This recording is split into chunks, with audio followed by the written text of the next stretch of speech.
И к новостям культуры. 32-й Шаляпинский фестиваль сохранит свою концепцию. Называясь благодаря нашему земляку фестивалем голосов, лучшие на сегодня международные звезды с разными стилями вокальной техники приедут в Казань на популярнейший музыкальный бренд.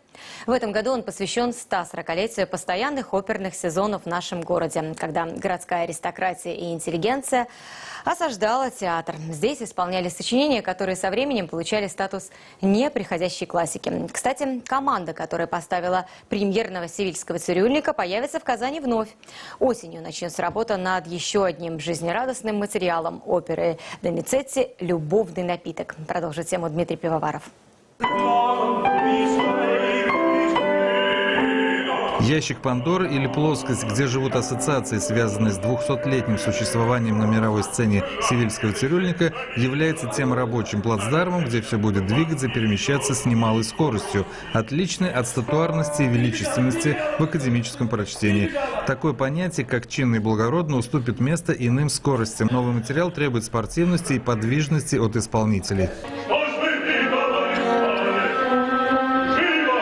Потребность в оперном жанре сформировала в Казани 140 лет назад целый пласт меломанов. По сути, история уже вернулась назад.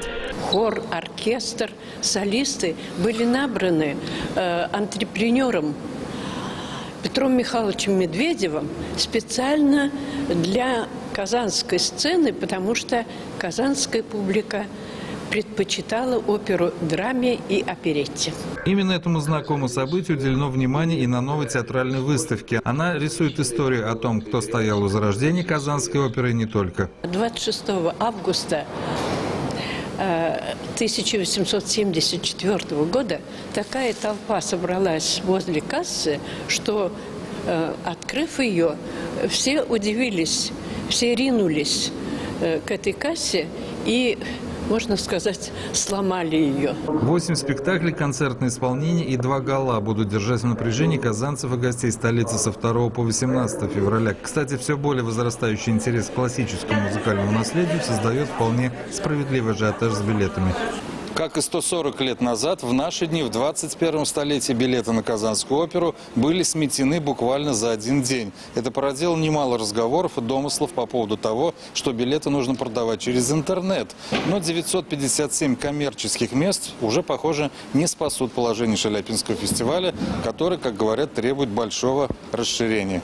Впрочем, это уже совсем иная область ненаучной фантастики, но не лишенная основания. Опера – консервативный жанр. И если ты находишь возможность наполнять такими исполнителями, которые всегда вызывают какой-то интерес у публики, если эстетическая сторона спектакля поддерживается театром до какого-то определенной степени, до какой-то своей собственной эстетики, то в этом случае критерием является интерес публики. Дмитрий Пивоваров, Александр Царегородцев, телеканал «Эфир».